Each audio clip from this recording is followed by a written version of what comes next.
Isang malugod at magandang araw sa inyong lahat. Ako si Jeline Joyce Robles at maligayang pagdating sa Susing Kalayaan Podcast, kung saan ang kalayaan ay hindi lamang isang salita, kundi isang paglalakbay tungo sa tunay na pagkatao. Madalas tayong napapaisip, ano nga ba ang tunay na kahulugan ng kalayaan at kung paano natin ito magagamit ng mapanagutan? Handa na ba kayo? Ang kalayaan ay ang kakayahang umiral at kumilos ng malaya ayon sa sariling pagpapasya at damdamin.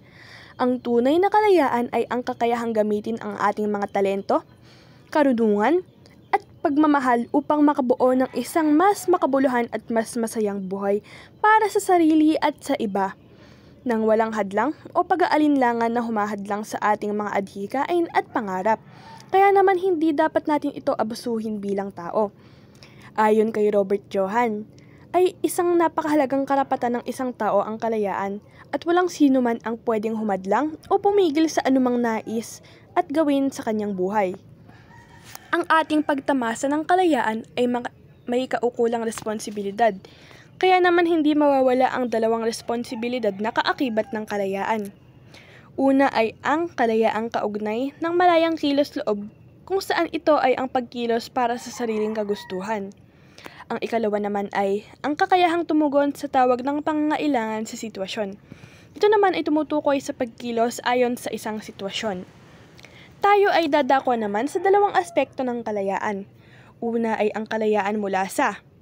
Ito ay ang kawalan ng hadlang sa isang tao sa pagkamit ng anumang naisin. Ang ikalawa ay ang kalayaan para sa, kung saan dito ay inuuna ng isang tao ang kapakanan ng iba bago ang kanyang sarili. Ang kalayaan ay nahahati sa dalawang uri.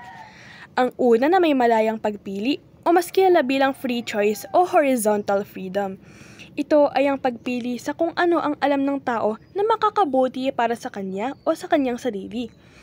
Ang ikalawa na vertical freedom o fundamental option ay tumutukoy sa pangunahing pagpiling ginagawa ng isang tao. At dito na nga nagtatapos ang Susing Kalayaan Podcast, at lagi nating tatandaan na kahit may free will, dapat may limitasyon. Gamitin ang wasto at huwag aabusuhin.